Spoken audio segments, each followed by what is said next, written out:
All right. Hey, everybody. Hey, Guardians. Welcome. My name is Dylan. I'm going to be your host today. And happy 11-year anniversary to Destiny 1's launch. I wanted to make sure to cover that at the very top because it's kind of mind-melting. 11 years of Destiny. Had no idea we'd be here. Today, we have a ton to talk through, so we're going to rush through this. No, we aren't going to rush. But we have Renegades. We have some really cool stuff to talk about that's going to be coming in December. We have a wonderful update from our development team. We've been listening. We're looking at your feedback, and we actually have some plans that are coming together right now to address it since Edge of Fate launched. And then we also have, on the second half of the show, we're going to be looking at Ash and Iron. We'll have a bunch of devs on the couch. We're going to talk about the activities, the loot, and potentially a new exotic that you might have been asking about. So without further ado, Robbie, how you doing? Welcome back to the couch. Hey, Dylan. It's great to be here. And like you were talking here in the intro, like we've got some really big changes coming based on all the feedback we're getting from the Edge of Fate that we'll talk about right after we give a little bit of a first look at Renegades here. And that's why we got our laptops, right? There's a lot to get through, and there's a lot to talk about. So we're just got to Dylan and I are making sure we're going to get through it all. Chad, is the audio good? So we've been hard at work on collaborating with our friends at Lucasfilm Games to make something that is like unmistakably Star Wars, but authentically a Destiny story and experience. And so today we get to start pulling back the curtain on that. Mm-hmm. And I'm going to embrace my inner Scarrow and ask, Robbie, is there a Vidoc?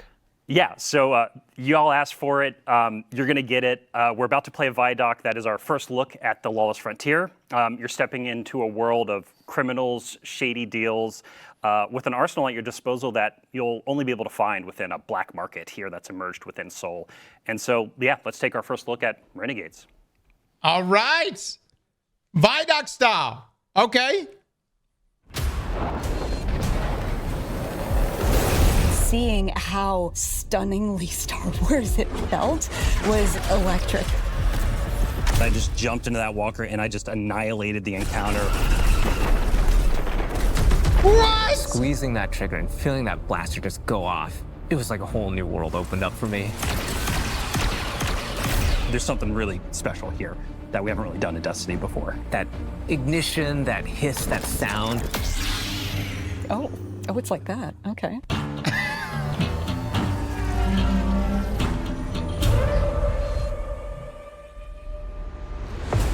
Okay. All right. We begin in the shadow of a prophecy that says our end is already written. It's here we draw a line in the sand where we start the long journey to fight our fate. In Renegades, Guardians infiltrate a criminal underworld to save a friend whose past has caught up with them and disrupt the rise of powerful new enemies.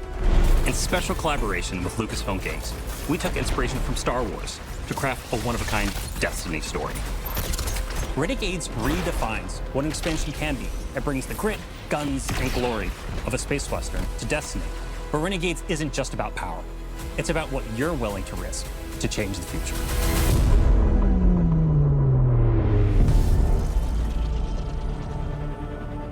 The folks at Lucasfilm were such great collaborators. They understood that in order for this to work, we had to find where the Venn diagram of our two stories meet.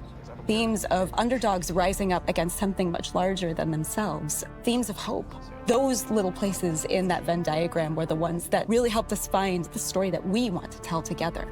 If you look at Star Wars and you look at Destiny, you can kind of see that parallel that exists. So for instance, our Dredgen, they're our Sith. Pretty Sithy. Yeah, and then you've got the Barrett Imperium, and they are very, very God, that looks Empire-like. sick. They have a huge appetite for expansion.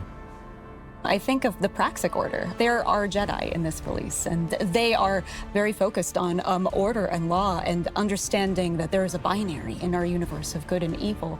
We get to poke at that a little bit in a way that suits our story and our world, while still feeling very much like the inspiration that we're calling from. Edge of Fate leaves us with a really big pass forward into the future. We know of this prophecy now that tells us that we need to bind the Nine or we face extinction. And Drifter was there on Kepler. He saw all of this. Not running from this one. Drifter is convinced that there's a connection between the Nine and the rise of this new faction, the Barrett Imperium. He sees them rising at an unnaturally fast rate and is insistent that there's a problem. Straight up clones, man. They're insisting that he needs to stand down. The cool thing about this criminal underworld is you and Drifter and your crew, you come in at the bottom, and at the top, there's the Barrent Imperium.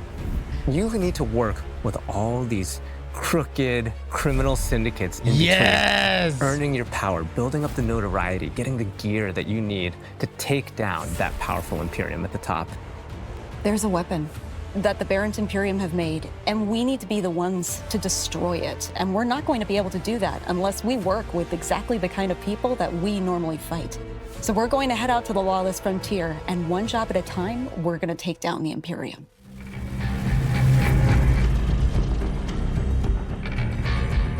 The lawless frontier is filled with big, chaotic, cooperative activities. You're gonna choose the job, you're gonna choose which renegade abilities you're gonna take into those jobs, and then you're gonna drop into the action with your team, smash up those objectives, get as many riches and treasures as you can, and then get out or die trying. To do that, you're gonna go to the Lost Frontier Hollow map. What in You'll the see hell, Mars, divers? Europa, and Venus with swamps that are very reminiscent of Dagobah. There's some hints of Hoth in Europa, right? Yeah. For fans of both Star Wars and Destiny, like Mars, which is some pits that are very reminiscent of Sarlacc pits, and you don't want to fall into them, you'll die. These are Destiny locations. It's just we're taking inspiration from some of these iconic places in Star Wars. Let's say we go to Mars, and you're gonna pick a bounty hunting job for the Fallen to take out some Cabal. And then you either matchmake with people online, you take your crew with you, you can play solo. Every time you drop in, you might be in a different location on the map. Your objectives are gonna be a little different each time, and it also might be a different time of day, so there's a lot of variety and richness within these activities, because we want them to be highly replayable. Along the way, we're gonna throw a bunch of curveballs. You might run into a missile tower that's trying to take you out from halfway across the map. And you have to like divert and take it out, and you get some extra credits out of that. Defeat your boss, get to the exfil with whatever time you've got left. Call your ship in. All hell drops in on your head from the Cabal. Oh! Your ship flies in. You hop aboard, and you got to exfil. Over the course of the campaign and deep into the post-game of Renegades, you're going to be unlocking and earning a bunch of different Renegade abilities. We've got things like airstrikes, Cabal drop pods, Guys, vehicles like the Cabal it's Walkers, straight up hell divers right now. interceptors, swoop bikes, turrets. We've got 9 abilities, 7 upgrades. There's a ton of stuff that you can bring in and just change how things play. It's like a tech tree of options. It's like a whole tree of options across support, defensive, and offensive abilities. So the player's going to have a lot to play with here. The Lawless Frontier isn't just about raw power. It's about influence. Shady backroom deals, working for these powerful syndicates and against them at different times. And all of this takes place at the heart of the criminal underworld and Tharsis Outpost. Aw, shit. The Vanguard have been preoccupied. They've been off saving the world, and they haven't been looking at Tharsis. It's changed a lot since the last time we were there. It's now this thriving black market, this criminal underworld. It's straight up Star Wars, man. Tharsis Junction became Tharsis Outpost. If you have an unsavory job that you need done, you can find it at Tharsis The Outpost. spider right there. Tharsis Outpost feels appropriate for both Star Wars and for us. When we looked at Mos Eisley as inspiration, we knew that we could play in that playground in a really fun way. From the ghosts that you'll see floating around to one Elixni with all 4 of his Elixni arms shaking up drinks. We took that inspiration and we found the Destiny spin on it. Criminal syndicates have moved in. You're working with the syndicates. You are building your notoriety with them. The 3 different syndicates that we created, we're going to be dealing with. The Pikers are Elixni. They're kind of like an anarchist biker gang. Unlike other Elixni, they're atheists. They don't worship machines. They follow relics. We've also got the Totality Division, a subsect of the Barrent Imperium. They're run by Scions, and their enforcer Rao is going to be the leader of this group. And we've got Tharsis Reformation. They are a breakaway group from Maya's Vex. They're starting to think for themselves and figure out what it means to be an individual. They're starting to do crime. They're wearing clothes. Crime and wearing clothes are what all individuals Straight do. up, what? They broke We away? need to have new people to fight and new people to root for. And this was our opportunity. But the heart of the Renegade fantasy is not just surviving the lawless frontier. It's garnering influence and building your power so that you can bend it to your will. I'll bend it, we shall. In the end game, we get the best weapons, the best armor, the coolest exclusive cosmetics. You're gonna need to work with the syndicates to increase your notoriety by completing jobs successfully, alone or with crew, and then doing so you'll unlock our highest risk, highest reward jobs. And at the same time, you're gonna have the ability to do the special job that'll take you off planet to the dungeon.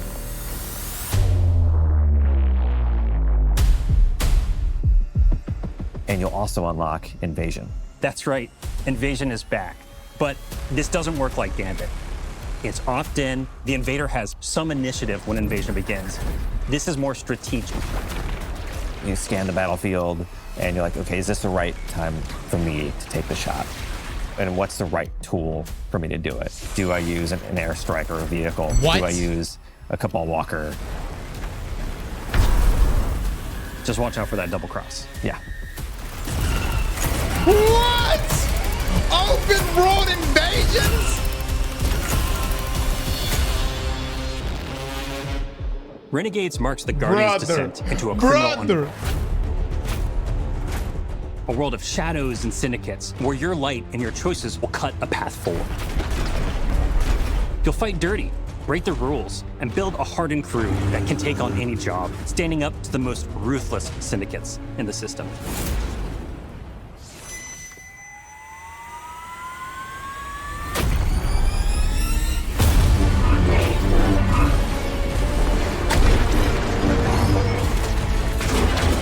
The lightsaber's dope, man. Even in the darkest corners of this world, there's still a glimmer of hope. Guardians will have to find their own version of balance between loyalty and survival, between power and purpose. Because there's more at play than credits and contracts. Forces are on the move, ones that see you not just as a player, but as a piece on the board. To change the future, you'll have to become the one thing they never saw coming. A Jedi. Oh, what? Start the engines. Take off as soon as you can. Dude, what is happening right now?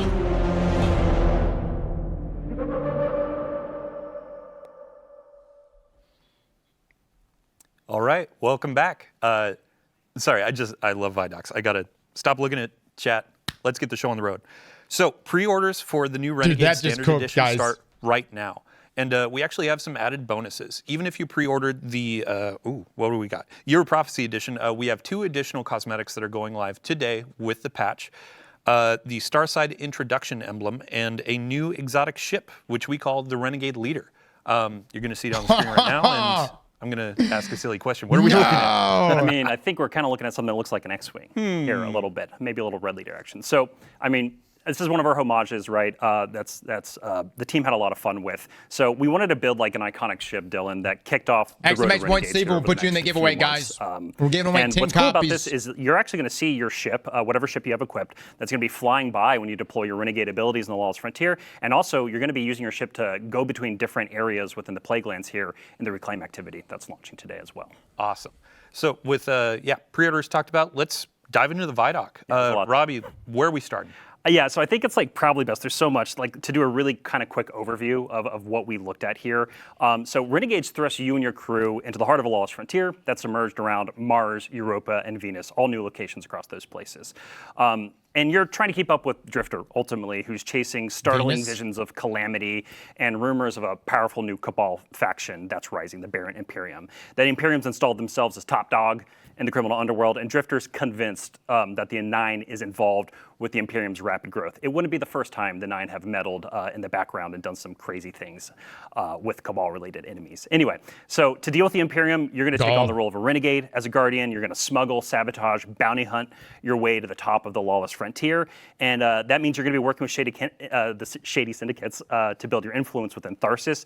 But ultimately, like, this is for the right reason. You're being the bad guy to do the right thing because you can't really ignore this prophecy of extinction that showed up at the end of Edge of Fate. Yeah. So, I mean, you mentioned Drifter. We have a pretty stellar cast here, and there was a new character that we showed off in there. Yeah, we showed one of our new characters. That's a new member of your crew who comes from the Praxic Order, actually. And they've been tasked with tracking down reports of dredging activity across the Lawless Frontier. And they've also been tasked with keeping an eye on Drifter because he's been seeing and saying some crazy stuff lately. And this is all being done in defiance of the Vanguard, so this Praxic Order is kind of here to kind of be oversight of everything that's happening. We've got a bunch of new villains, too, alongside the criminal syndicates and their bosses. We just don't want to spoil too much right now. We're going to have more on the story closer to launch. All right, so we've got smuggling, sabotaging, bounty hunting, wearing clothes, doing crime. It's important. Let's talk about the gameplay. Yeah, so being an individual means crimes and clothes. We've established that going forward.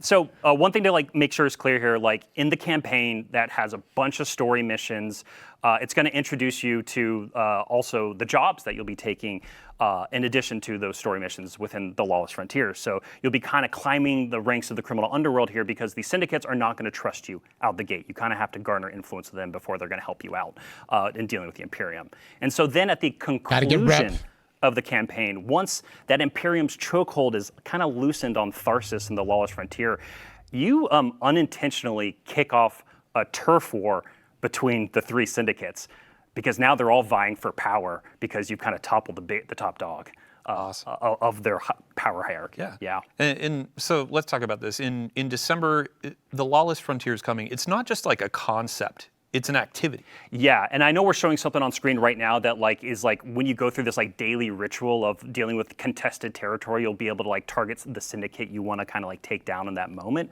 But ultimately, the Lawless Frontier is a new activity where you'll be carrying out a variety of those missions, those smuggle, bounty hunt, sabotaging. I think you kind of can tell what they're going to be all about just with the name of them.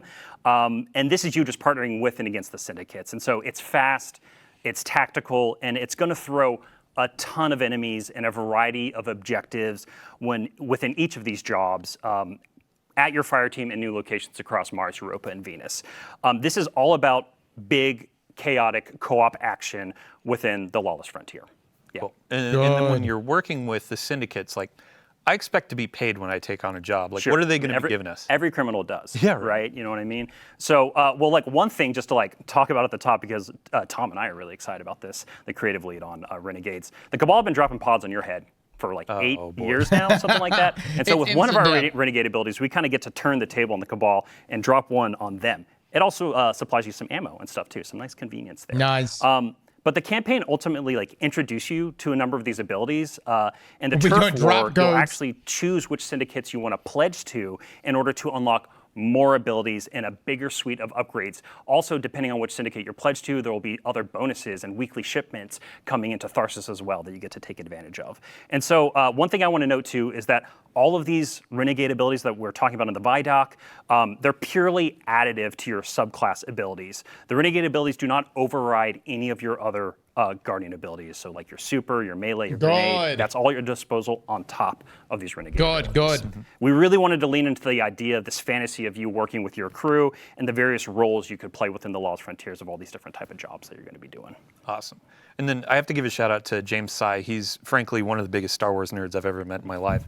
But he was talking about the blaster and that feel the first time he shot it. Let's talk about him. Yeah, I love that blaster, and because my personal joke is it's like Forerunner at home. It's kind of like a legendary version of that exotic, and it just feels fucking incredible. I'm sorry, it feels incredible. Excuse me, for kids at home. So we're gonna have a weapons deep dive close to launch. I know I keep saying that. There's a ton of the Vidoc. There's even more to be talking about in the next few months. But what we can say about blasters right now is they're new, powerful weapons in your arsenal, and they actually draw ammo straight from your reserves, Dylan. And so the mechanic of this is basically heating up the gun and then venting it out. So no reloading technically, but since you have to charge up heat and you have to think about overheating, it's a whole mechanic and has its own special reload associated with it. And so it's going to be all about finding the rhythm of pace and battle between building up heat and venting it. It's really fun to play around with, and the team is really honing in on something that feels really special and new. It's cool. All right. It's cool, yeah. So we're not going to go too deep on campaign because spoilers. We want to let players discover that. Yeah. We've talked about the Lawless Frontier, but one of the components is invasions. Oh yeah. So you're going to unlock Invasion as part of that turf war we've been talking about. And the syndicates are like reaching out to you and they're giving you contracts to play Hitman against other Guardian crews. So it's 1 versus 3. It's you versus a Guardian crew on the Lawless Frontier. And like we said in the Vidoc, Invasion is 100% opt-in for both the invaders and the defending fireteam crew.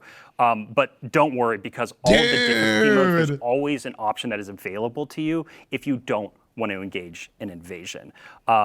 Yeah, we wanted to make sure that, because like even though some people love that PvE chocolate mixing with that PvP peanut butter, we wanted to make sure that if you didn't want to do that, there's always an option. Nah, full sin, baby. I'm fine with it. And then if you do opt in, though, there's more rewards or incentive, right? I mean, yeah, you're like asking, you're basically saying, hey, fire team, I'm open to having another Guardian come and wreck shop and mess my day up, right? And so you're taking a higher risk. So therefore, there's a chance of higher reward depending on how you handle that, right? Cool. Yeah, I mean, so that covers gameplay effectively. We do have a dungeon. We showed a little tease, but again, no spoilers. We'll let you discover that on day one. Let's talk about the last thing that players may have seen, or the first thing, honestly. We saw chat blown up. Let's talk about the saber. Right. So, this is Destiny's homage, right? It's our love letter to the Star Wars lightsaber. And we're calling it the Praxic Blade. Again, we'll be sharing a whole lot more closer to launch. I'm really sorry. I feel like a parrot right now just saying the same thing. But what I can say is that the Praxic Blade is going to be highly customizable in both gameplay and visuals. And so there's going to be a ton of parts and components that you'll be chasing and discovering throughout the Lawless Frontier, within the turf war, within the dungeon itself. And this is all about kind of making the Praxic Blade your own. And you saw it in the Vidoc, but the blade really does feel truly exotic right now. You can do things with it that no other weapon can do in Destiny, and I really can't wait till players get their hands on it here in a few months. Awesome. Yeah. Well, that's it for Renegades. We have 2 more big subjects to go through today. So thanks for running us through that. Of course. Our next section is going to be all about quality of life. Looks good. It's going to be about a lot of the feedback that we've been seeing in the live game since Edge of Fate launched. And then after that, we'll be talking about Ash and Iron with another cast of devs to talk about a bunch of cool stuff. So ultimately, we have quite a lot coming over the next few months. We're going to be talking about a bunch of high-level goals, objectives, some of our philosophy. We do not have a roadmap today, but we will have a roadmap in the next few weeks outlining our road to Renegades, which I've been calling it selfishly. So we'll figure out a fancier name for it at some point, but let's dive in. I think the first thing that I want to talk about here, let me get this up. I mean, ultimately, this feels like we're having a mini community summit on stream. Yeah. But let's talk about rewards. Let's talk about the portal. Let's talk about power. Let's talk about the climb and the feedback that we've been seeing. Yeah, so to do a little bit more table setting and framing here, like we said at the top of the stream, we've been taking a lot of this feedback to heart, right? We've been listening very intently. We've been looking at our data, and Dylan, we know we need to make some changes, right? And so this is what this whole next section is going to be about. We're going to talk about a ton of stuff. Some of it, a little bit of it is going to come from Ash and Iron, a lot more in Renegades, and then even more in the future. And so coming back to the power climb, we want it to be faster, we want it to have improved rewards, and we really want it to highlight new and aspirational activities when Renegades launches. And so that means looking at the Renegades campaign and the Renegades jobs in the Lawless Frontier and the activities you do there, and making sure that they both feel like great sources of seasonal power. Yes. We know with the Edge of Fate, after you completed the campaign on Kepler, that there was a bunch of cool stuff to do and some rewards to get, but it didn't fit into the seasonal power game, right? It didn't feel like it was a viable path. And so these big chaotic fire team based jobs that we've built and all that variety we're pouring into it is going to be this engine to climb seasonal power. If you're just loving that activity, you're going to be able to spend an enormous amount of time there. Yeah, and you touched on aspirational content. So when we look at it, you're doing the power climb, but you're looking at the end game, and our raids and dungeons are a part of that. Yes, they are. So we are making sure here, there's 2 approaches we're taking and a bunch of work that's going to come out of it. So our focus initially here is going to be on the new raid and dungeon content in this conversation. So that is Desert Perpetual, the Epic Raid here in a couple weeks, and then the dungeon releasing with Ash and Iron. And so we want to make sure that those are more dependable sources of power, both from weekly challenges, some of which that are going to happen in Ash and Iron, but then also we're going to be looking at the power drops that come when you're completing encounters and looking to see if we can adjust those and juice them up a little bit. The other big area, because what we're talking about when we say aspiration is like endgame. You're doing an endgame thing. I should be rewarded for that. So with the launch of the Epic Raid, for the Desert Perpetual and Epic Raid, and then the dungeon afterwards, we're going to make all drops, the base drops you earn in that content, tier 3. Yeah. Yeah, and it's ultimately Before attesting to feats. like players got through some of the power grind, they went into the raid and they were seeing tier 1, tier 2 drops, and that didn't feel like endgame loot. So did not. we're making this tier 3 is the baseline, but then you can build up to tier 4 and tier 5 as you add more challenge, add more tier 3, difficulty. guys, Yeah, but with and just a couple sorry, of I think feats, we you hit can on get it, but up I to just want to tier make 4. sure. I just we don't want talked the about cap on improved tier rewards 5. right around some of the newer content that is coming. This effort, though, is also being applied across the portal itself. And so, Dylan, I know you and I have talked about it a bunch. You know, we talked about solo ops, right? You mentioned Caldera. Yeah, let's talk about variety in the minimum. portal and more reasons or more ways to play. Yeah, exactly. And part of that theory right here is just like that thinking is we just have to improve the rewards, right? And so a lot of what we're doing is going to be about bringing the baseline of the reward experience with Renegades up to that, closer to that solo ops experience, and also really incentivize playing in fire teams more because, hey, we know Destiny's feeling lonely right now if all you do is spend time in the mines, right? And so we want to do we know we need to do a much better job at that. The other, just to go into that example, like we're talking about Caldera, it's a solo op activity, and players feel it is the most viable path to power. So a social game like Destiny, it is a problem where you feel like you should be playing alone for all the reasons. It's like, hey, sorry friends, you want to play raid, you want to play something else? Sorry, I'm going to go into Caldera and play alone. Yeah. We want to address that. We want to make sure Destiny is social, fun to play with friends, while still maintaining, hey, as a solo player, you can absolutely hop in, but we aren't going to make you feel worse. So example there too, we said, hey, we're going to tone down Caldera and solo ops. We're actually reverting that. We had announced it, we're taking that back, and as you said, that's the new benchmark. We're going to raise things up to feel like Caldera and feel rewarding like solo ops. Yeah, and we've already talked about that. We're going to do some of that in Ash and Iron. One of the other things we're looking at doing in Ash and Iron right now is taking our bonus engrams and having them just more consistently award power deeper into the climb and adjusting that. We're also, this is a good segue, I think, kind of into our next area where we can talk more about reworks we're going to be doing within the game and some changes we're making. So the other thing we're going to be doing with bonus engrams when Renegades launches is they're going to feed more into a weekly ritual. You know, a thing that you know when it launches, there's a bunch of stuff to do that's going to accelerate you into power climb. Yeah, I mean, let's talk about the effectively weekly reset, curated activities from Bungie. So you have a moment each week of, let's hop into raid night, let's do Grandmasters, things like that. Yeah, so the thing you're speaking to, Dylan, the thing we talk about a lot is like, yeah, clan night, raid night, right? We got to get that feeling of hey, I log in on Tuesday and there's just like a bunch of stuff to look forward to.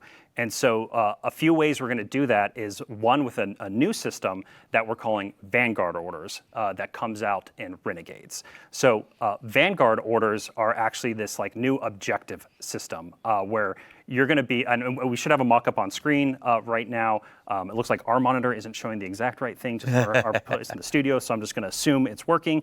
And so within these Vanguard orders, you're going to have all these different objectives that you can do, and you don't have to pick these up like bounties, right? These are things that will just be automatically granted to you when you log into the portal. And then what's really cool about these is that they pull some of that like Destiny 1 bounty vibe, where as you complete an order on the left-hand side of the screen of this mock-up here, you will actually roll. You can roll on higher tier orders, like a legendary order that will give you consistent rewards, or an exotic tier order that can give you exotic tier rewards. And so this is all about just creating a bunch more like little moments of variety within the portal and these different little objectives that you can do. And Brad does the next We already stream. touched on bonus engrams a little bit and how we're going to be reworking those even more with Renegades launches to feed into that idea of like, look at all these things in the portal. I know if I go and gobble up all the green engrams, I'm accelerating on my power climb, and that's much easier and clearer for players to understand.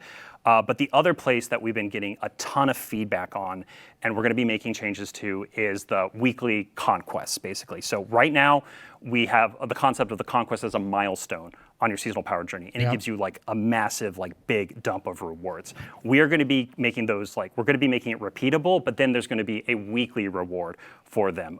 There's no way for us, honestly, to balance the crazy amount of rewards you get from the milestones, but we're going to make sure we incentivize them and create a weekly version as and we actually have a change going live today to make conquests repeatable, but the rewards component is what we need to focus on for a future update. Yeah, and you know, Dylan, you and I were talking about this a bunch over the last couple of days, is like we want to get back to that, like we want to get Conquest closer to that GM feeling, that Grandmaster Nightfall feeling of the past, and that's kind of like our little North Star for that.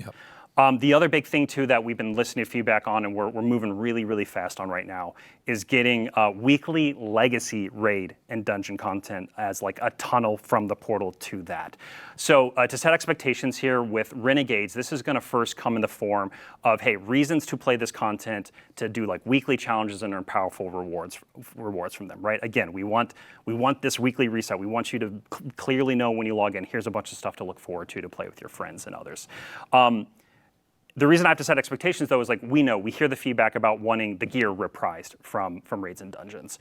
Dylan, if we could just like flip a switch and make that happen, I think we'd be more than happy to do that. But it's just not that simple. There's a bunch of work that goes into actually creating the new gear and the gear tiers, and so we are going to be looking to make the reward experience of Legacy and Raid dungeons better as time goes on. Our first focus is making it fit into that weekly reset and into that power climb. Yeah. And we have our first step today with dungeon lairs. In the portal, there are going to be three encounters coming from Legacy dungeon content. You can get power bumps from those. You can get portal gear from those, but we hear the feedback on general rewards. Yes. So, yeah.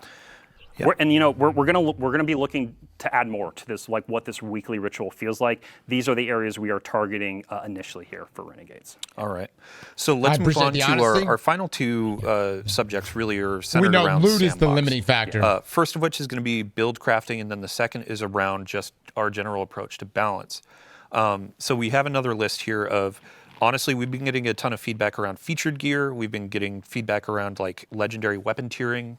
What are we changing? Yeah, so this whole space is about expanding build crafting and gear chase. And we hear y'all. Like, we hear that featured gear is far too restrictive for how you're playing the game right now. And so one of the big changes we're making is all exotic weapons and armor are going to be featured gear starting in Renegades. So the class items, your prismatic builds, they're back on the table. You don't have to worry about it anymore. You're not having to think about what exotic you put on. It's all about what build you want to craft. Yes! Right? The other thing that we've been listening to a lot when it comes to the gear chase is like, hey, you might earn a tier 1, 2, or 3 weapon, a roll of a weapon you really love, your personal god roll, or the community saying this is a god roll. And you're looking at that and you're like, man, it's cool, but like it's not that top tier, right? And so in Shadow and Order, which is our major update coming after Renegades, you're going to be able to enhance the tier of your legendary weapons all the way from tier 1 to tier 5 with a new currency, a new feature that we're building for those.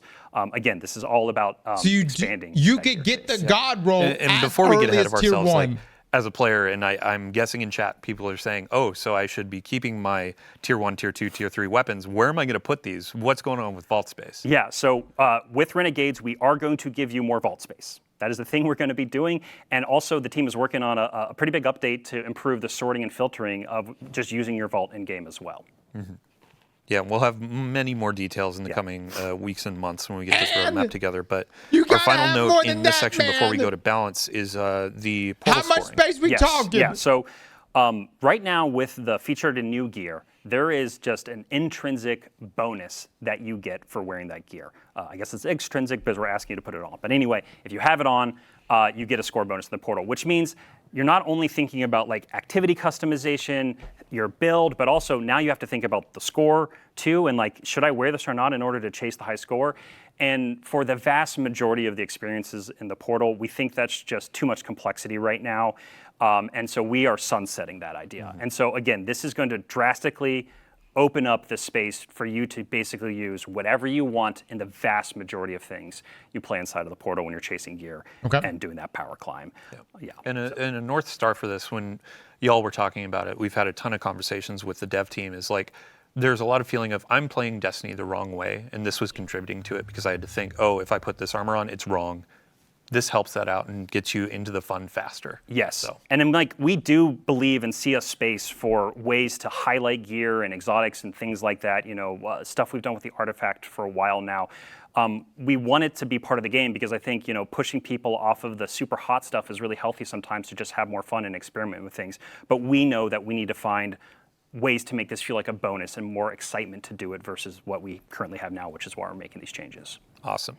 Yeah, and then our last section here for quality of life, let's talk about sandbox balance. Y'all have been really taking a lot of the feedback to heart since the announce of quite a few nerfs and some balancing, and you have some new approaches to philosophy when it comes to this. Yeah, so at the top here, one of the things we're doing is we're upgrading our internal process for kind of how we evaluate our buff and nerf policies, and also the timing of which when we go out and do those. And so a big part of that here through Renegades launch is going to be non-critical balance changes are on pause right now. And so this is partially in reaction to obviously some of the sentiment around some of the changes we're making, but it's giving time for us to make sure that when we do start to do more balance updates a little more frequently again, we communicate honestly. We just need to do a better job about communicating about why we're changing something and some of the intent behind it. And the reason I speak about this, because you asked me this a couple times in our rehearsal, Dylan, it's like, what does non-critical mean? Sorry, I'm taking your words here. No. I'm just on a roll.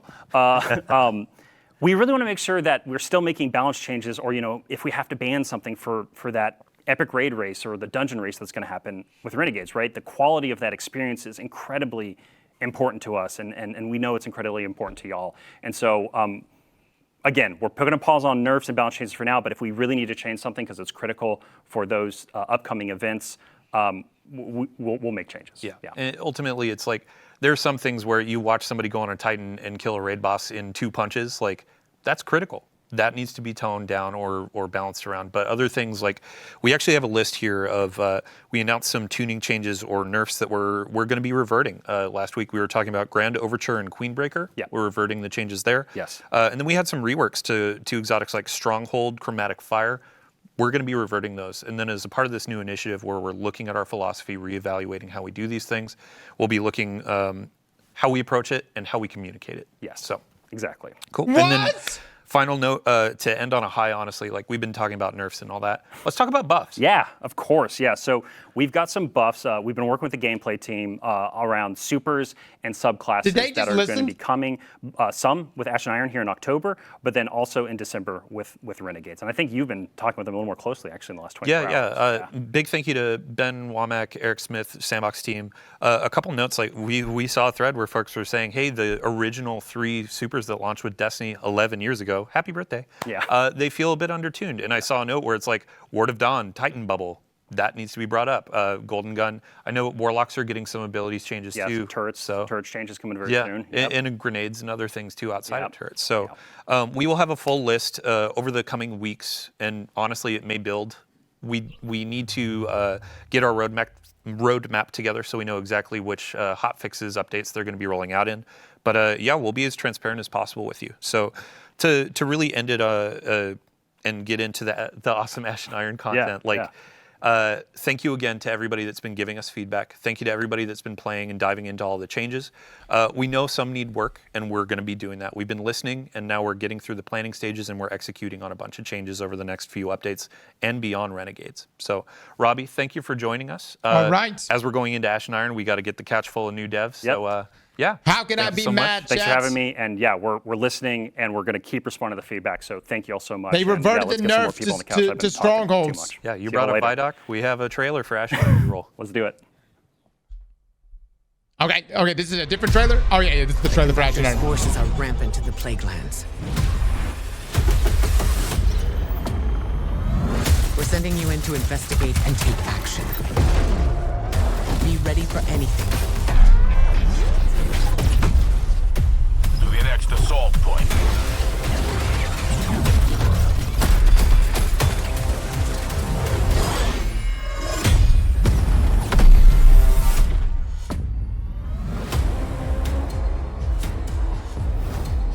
Guys, we'll be doing like a breakdown of everything. But no lie, Renegades is looking fire, man. Everything that Kepler and Edge of Fate may have lacked, it seems like Renegades is getting. Make every shot count, my friend.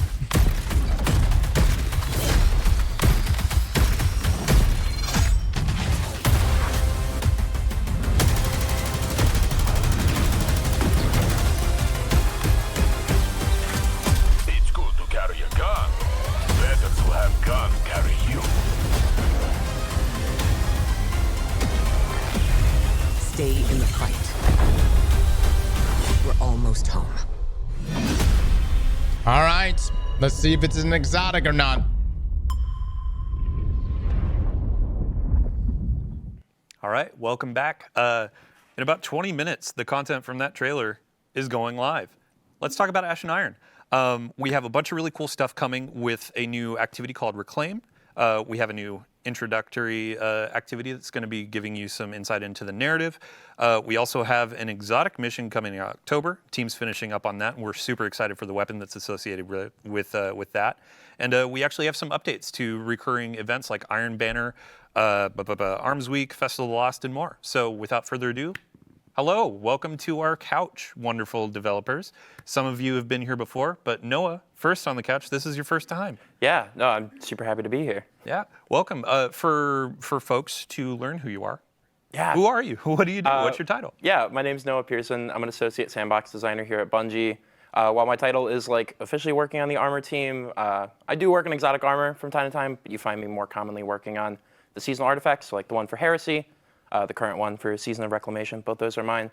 But I've also branched out and I've gotten to do a pretty cool exotic weapon in this release as well. Awesome. Next on the couch, Jerome, welcome back. Thank you very much. Glad to be here. Yeah, really quick, let's get a summary. Who are you? What do you do? I'm Jerome. I'm a narrative lead, so we do the lore, we do the dialogue, we do the cutscenes, and we plan the overall story for Destiny 2. Awesome. Last but not least, Clayton. Hey. Welcome back. I believe you were last here for Revenant and Into the Light. Yep. Yeah. For folks that may have missed out on those streams, who are you? What do you do? Yeah, so I'm a design lead here for the activities and events area on Destiny 2, and in the past I've been an activity designer or feature owner for activities like Onslaught or Coil or Seraph Shield. So it's been really fun getting my hands dirty in different types of activities and bringing those experiences to the players. Awesome. Yeah. Thank you so much. So as we're diving through some stuff, we already have gameplay rolling. This is our new activity, Reclaim. But Jerome, let's talk about narrative. How are things kicking off?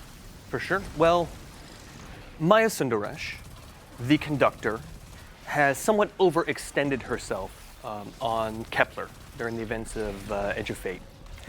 And she foolishly tried to meddle in the affairs of the Nine and essentially assassinated 3 of the 9, which is the 3 of Earth. 3 being a single entity, right? Yes, exactly. And that's going to have huge knock-on effects for the people of Earth in physics and chemistry, and we'll hear a lot more about that in Renegades. But for now, Maya is somewhat depleted, right? And she is starting to lose control over her collective. She's starting to bleed individuals at the edges of her collective, and those are the pants-wearing, poker-playing Vex that you saw. Crime. Yeah. Exactly. And so she needs to reassert control over her collective. And in order to do that, she needs a signal boost to maximize the power of her waning Echo of Command. And the best tool for that job is, of course, Golden Age tech. And the best place to find Golden Age tech is in the Vanguard Vault, which is why Ash and Iron begins with a defense of the tower from a smash and grab by Maya's forces, both Vex and conscripted Cabal, which you'll learn more about during the season. But that's going to be a start, but not sufficient for her plans. So she will need a fully functional Warsat network to really expand her reach. And there's only one place where you can find that, and that's in the Plaguelands, which is where most of Ash and Iron takes place. Awesome. So speaking of the smash and grab, when players first sign in for Ash and Iron, they're going to see a node that they can launch for the introductory mission. It's not auto-launched. You're going to select it, jump in when you're ready. But after that, you'll hop into Reclaim. Those are going to be some new activities. And Clayton, let's get a quick overview. What are players seeing on the screen? Yeah, so Reclaim is our new 3-player activity. It comes with 3 different variants. It has players, like Jerome was saying, going into the Plaguelands, stopping Maya's forces from taking Golden Age tech and reclaiming those areas, those territories. And so you notice that there's a lack of Fallen, but we, through our ambient combatants and our environmental storytelling, you'll know a little bit more about what has happened there, how Maya's come in and pushed them all out. You'll see some of them trying to fight back to get in because they think that's their land, right?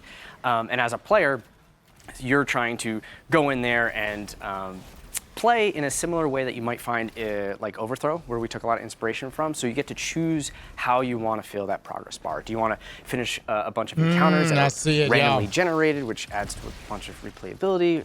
You can progress by finding hidden chests or defeating roaming high-value targets. There's collectibles in there as well, all without like a timer, so you and your fire team can strategize and take their time to go through the area. Awesome. And then once you've completed the area, unlike Overthrow, you move to the next area by way of ship that you'll see on the screen. Stellar. Yeah, and I was talking to our gameplay folks before this launched, and we talked a bit about there's a bit of like, nether DNA in here, where you have your main objectives, and then you can find things throughout the area as well. Thanks for reminding me. Yeah, we have Vivian went ham and gave us these like quite frankly unbalanced buffs that will have a rare chance of spawning, and you get to choose which one. One example is that if you choose it, you'll just be radiant and.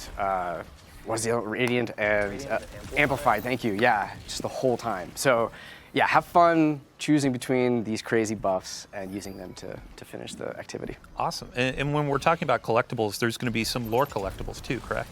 Absolutely. We're continuing the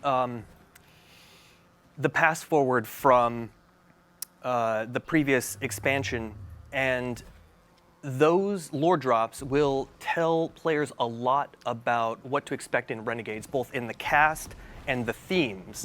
Though it's not explicit, so they'll have to use a little detective work, we hope, but it will give a lot of information about what's to come. Got it. So these are going to be Look like at the that, data guys. pads you find. You interact with the ship and it takes you to the next area. Yeah. So I mean, let's talk about weapons. Let's talk about the loot. And Noah, now it's time for the spotlight to go on you. Yeah. First up, let's talk about the exotic that's going to be in the rewards pass for Ash and Iron. This is going to be our pulse rifle. Yeah, so Noon Malpice is going to be our reward pass exotic for this release. Obviously, with the Edge of Fate, we released a rocket frame pulse rifle, Mint Retrograde, that people have really taken to a liking for. It's good. And we kind of took a look at that, and we're like, well, This what's a thing's cool probably way to gonna be one-up that busted. and like +1 it for an exotic? So you may notice from the gameplay that this rocket pulse doesn't just shoot like the micro rockets. It shoots sticky bombs. And these will stick onto the environment, they'll stick onto enemies, and when you hold down your special reload button, they'll pop like little firecrackers. And it's really fun to just sort of like spray them out across like a group of guys, and you like turn around, walk away from them, click the button, have them like pop all behind you, because cool Guardians don't look at explosions. So this may say a lot about me as a person, but you can also stick these to your teammates, right? I guess you'll have to see. All right. Okay, so let's talk about the next exotic. This is going to be tied to an exotic mission that's coming out in October, and I can already see you kind of getting excited, like Vivian was excited for the crossbows that we added. Let's talk about the Iron Axe. Yeah, you kept me waiting, huh? Yeah, so the exotic mission, you know, way back with Rise of Iron, like as a player, I remember like the YouTube videos coming out ahead of it of like YouTubers being like, hey, maybe Bungie's gonna give us this axe that's in the marketing, and like obviously didn't come to pass in that release, and like come final shape, Crows got it, and I, much like many people, were like, man, I want that axe. When's my turn? Like I want that thing. So when I heard that we were gonna be doing a little Return to the Plaguelands, it was like, I'm gonna twist whatever arms necessary to finally get the thing that I know I want, and I've seen other people want for ages. So, yeah, I can confirm that's no relic. That's our new exotic weapon. Thank you. Yeah, and I think for Clayton and Jerome, since this exotic mission, the team is finishing up the touches and really building it's got this the experience. It'll be slam launching in too. October. So let's just give a quick preview, no spoilers or no deep spoilers, about what's the premise. Yeah, as I mentioned earlier, Maya wants to expand her reach, and the best way to do that is like the same way you would with the Wi-Fi in your house. You need expanders, you need routers, right, to boost that signal. And so she is going to be looking to get her hands on Warsat technology, which is why we'll be working with Saint 14 and Anna Bray throughout the season. Saint 14 is sort of our tactical expert, and then Anna, as with her association to Rasputin, so having, Anna's back. All the subject matter expertise on Dude, this axe looks good, man. Awesome. And not to get too deep into spoilers, but you will be working with 3 of Kayatol's Scions specialists in the mission. So, man, I can't wait. Yeah, October can't come soon enough. So Let's let's come back to day one. I keep checking my watch here. 10 minutes, 11 minutes until launch. We also have a slate of legendary weapons that are going to be coming out. We have some armor sets in the portal that are going to have brand new armor set bonuses, but we also have brand new weapons. And I know a couple of these things are kind of complementary to exotics. Yeah. So with Ash and Iron, we as Sandbox were like taking a look at some exotics we wanted to bring up, and we talked about Mida and Sturm getting some updates to bring them up to that modern parity. But like when those weapons came out during year 1, they came with their paired weapons, and like during that time, it made sense, like have 2 primaries. That was what the game was. So when we were taking a look at like bringing them up to modern Sandbox standards, we were like, well, we should probably hit it for the paired weapons as well too. So we took a look at some of our other special archetypes, and we're like, what could we set up for this? So with this release, we've talked about them, I believe, in the TWID, but we are going to have a rocket frame Drang Unfall, and a new like lightweight Mida macro tool shotgun. And both of them have perk pools that kind of key off of being those paired weapons. So like Mida macro tool has Discord and Trench Barrel, and it was really fun to like run that with Mida, because then you have like, you pop a couple guys to get those like attachments onto Mida, and then you switch and you have Discord proc, and you like slap a guy, and then you just are able to like pump into a bunch of dudes. And it's got the really cool draw animation from Wastelander back during 30th anniversary. So you get that cool like cowboy draw. And it's so fun to run around. And the sidearm is arc, correct? It is our second arc rocket frame sidearm. It's got a pretty big mag size, so instead of volt shot on this one, it has jolting feedback, which is pretty fun to plug a couple rockets into a guy and have them jolted, and then pop them with like a really powerful Sturm shot. Awesome. Yeah, and these are going to be added so through the portal. These are going to be so good, man. Reclaim is going to be living in the portal in the fire team area, and that's where you're going to earn some of these. We also have Crucible Ops is going to be the sorcerer shotgun, and then a couple other things as well that you'll discover in just a few minutes here. Hot damn. So let's move on. Our last conversation, or our last topic of the day, is going to be around events, our recurring events. And the first thing that kicks off is actually a new one to celebrate Reclaim. And Clayton, what are we going to be doing today? Yeah, we're launching with New Territories Reclaim. It's a new standard event that will highlight a new activity. And so we do that with our daily challenges, weekly challenges, or it's for a week, so one weekly challenge, and then it has its own reward track and an event home that you can launch the activity from as well. Awesome. And then I believe it's next week, we also have Iron Banner coming back. That's right. So is that also going to have an event home? Yes, it will have an event home. Same slew of things where daily challenges, a weekly challenge. You'll have your reward track. We have a hand cannon coming in there. We have an armor set. Crossbow looks solid. And you'll have your title and your triumphs as well. Yeah, I believe we redacted the new set bonuses for Iron Banner, but I've heard they're actually quite fun. Yeah, pretty cool. Might want to hold on to it when you get your hands on that axe. Awesome. And then the third event that's going to be coming is Arms Week. Noah, coming back. The first one was all centered around, let's look at hand cannons. We had the new shotgun style hand cannon. Yeah. And then with this one, it's going to be shotguns. Yeah. Yeah, we're taking a look at shotguns this time around. So much like during the prior Arms Week, we will also have a cool slate of shotgun mods this time around. My favorite of which, when the designer who was working on them, Taylor Bjorndal, who was on the stream before, when he was starting to work on them, me and him were sort of bouncing ideas back and forth. And I was talking about like old rapid fire frame shotguns when they had like the really fast rate of fire. And I was like, I mean, what if all shotguns shot like that? And he like paused for a minute, and then I got the message, what if they're all just fourth horsemen? Oh, Bjorn, you mad scientist. It is really entertaining to take a slug shotgun and have it shoot that fast. Oh my God. And we saw a lot of celebration with these volatile Everybody's going to be mods for hand shredding cannons during bosses. that week. So with shotguns, we have the one that's effectively going to be fourth horseman everywhere. Yeah. But we have a couple more too, Yeah. and we'll leave that for players to discover It's going soon. to be super awesome. Next up on the slate, we have Festival Lost is going to be coming back during Ash and Iron, and we have a preview of our armor sets. So these are armor ornament sets. Y'all voted on these earlier in the year last year. Yeah, I forgot about these. We had to show them. They look Great. awesome. God, I cannot don't wait get to have those roses on my shoulders. Warlock. Look at that one. But with Festival Lost, we have some Damn. new activity content, correct? That's right. The Headless Ones have broken out of Haunted Lost Sector jail. Because of that, we have new activities. So we have a new PvE 6-player activity called Haunted Altars. And then we have a new PvP activity called Red Rumble. Hocus Focusing is coming back. It's going to be a 2-week-long activity. We have 2 new weapons, your Pies weapon. You'll have your reward track. Oh event home, my the whole God, shebang. dude. I'm very excited. It is very fun to play in those activities. Awesome. So it's chaos. Just all chaos. And then the last on our We're list, getting so actually a Jerome, new we activity have a and it's new a 6 event player. called Call to Arms that's going to be coming at the end of Ash and Iron. Can you give us a quick overview? Sure. We're going to be working with Devrim K, who has been holding down the EDZ for the better part of a decade without a ghost, right? Doing it all in one life. and he'll be taking some much-deserved R&R in the tower and being our liaison to the foundries. We have to remember that most of the guns that the Guardian fires are designed and produced in the last city. Of course, we know that they're actually designed and produced here with the Sandbox team. What do you mean? Cassoid's in-house. That's right, Mr. Cassoid, right here. So we will be working with Devram to stress test the latest and greatest in gear from the foundries, and the Guardians that can push their gear the furthest and get the most out of it will reap the greatest reward. So there's a competitive aspect to it as well. Awesome. Yeah, I mean, when we're talking about this competitive aspect, the call to arms is going to be a ton of rewards, legendaries, some cosmetics for anyone to earn, but then we have kind of some cosmetics at the top for our hardcore, so to speak, to really earn. And Clayton, I think you were talking about a helmet? Yeah, we have a helmet ornament. It is fantastic looking.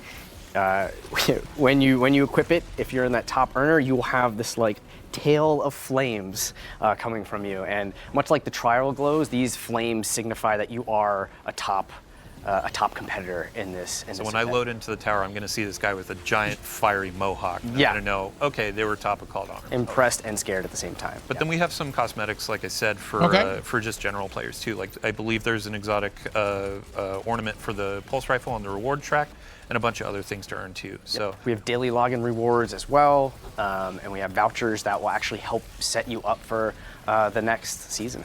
Awesome. Yeah, well, thanks for the quick overview. We will definitely have more information in the tweet about this new event. And as we're going through Ash and this Iron, event looks challenging right here, guys. Before each of these events to give you a quick a recap of what we've been talking about today. So just to end it up as well, we have a brand new crossbow that's going to be coming in. So our first crossbow was introduced through raids. And this one is going to be through our events. To start, it's going to be a low drop chance from any of the events that we just covered. And then in Call to Arms, you can focus this thing to really hammer on getting those rolls. And Noah, what's the damage type on this? Yeah, so you might have seen it in the gameplay. It's going to be a stasis crossbow. And obviously, with a stasis weapon comes stasis perks. And I'm very happy to say that it does have chill clip, and it in fact does freeze in 2 shots. And oh my god, there's such like a fun play pattern of like you pop a guy twice with it, they freeze, and then if you have serrated bolts, you run up and you pull them out of him, and the serrated bolts do damage and cause him to pop. Shatter. So you just like put him in a major, and you cause him to explode and hit all the dudes around him. And it was an oddly fun play pattern. Does it work with just faster running around command? And blasting people that I got quite a few. He's games one of out us. and played those. I can't wait.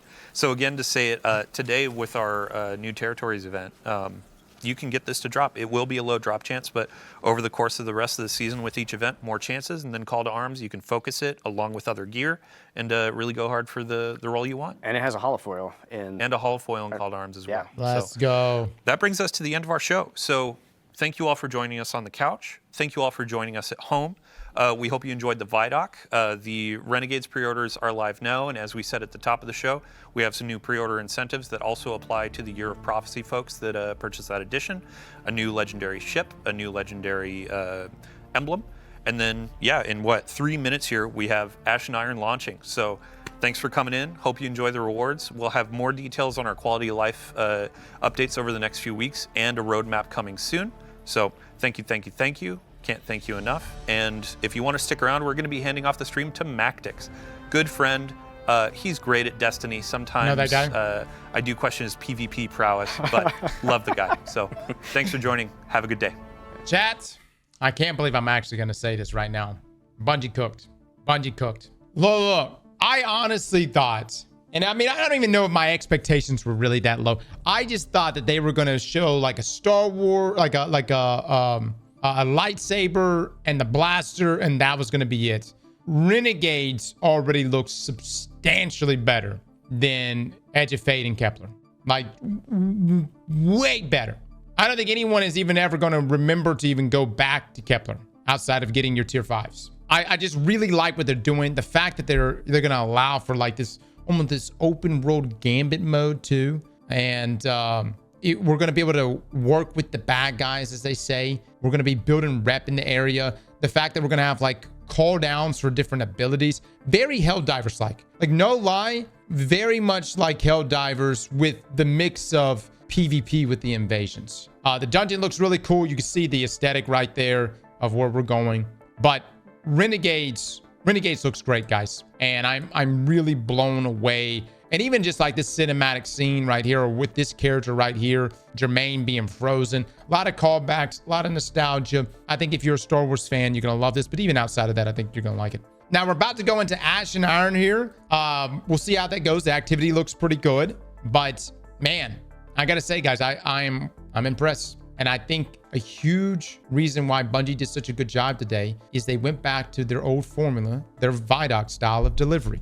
You can still have the dialogue here with the Sandbox team and the different developers, but starting off with that Vidoc, in my opinion, that right there is what really set the stage. I think it's really important to continue that. Do the combination between the two, the Vidoc into the stream. And we'll see what Ash and Iron looks like. I hope it's going to be good. We'll go try out the new weapons. We'll go try out the new activity. It looks challenging, like really, really challenging. But we'll see how that all plays out. And we'll mess around with the new exotics as well. I'll have a deeper breakdown on the entire stream probably tomorrow morning. And so we'll do a complete, almost like a everything you may have missed kind of thing.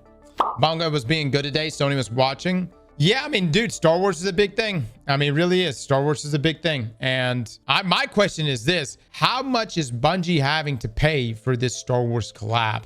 I'm curious. You know what I mean? What the licensing for that is. Slap that like button like your mama told you right.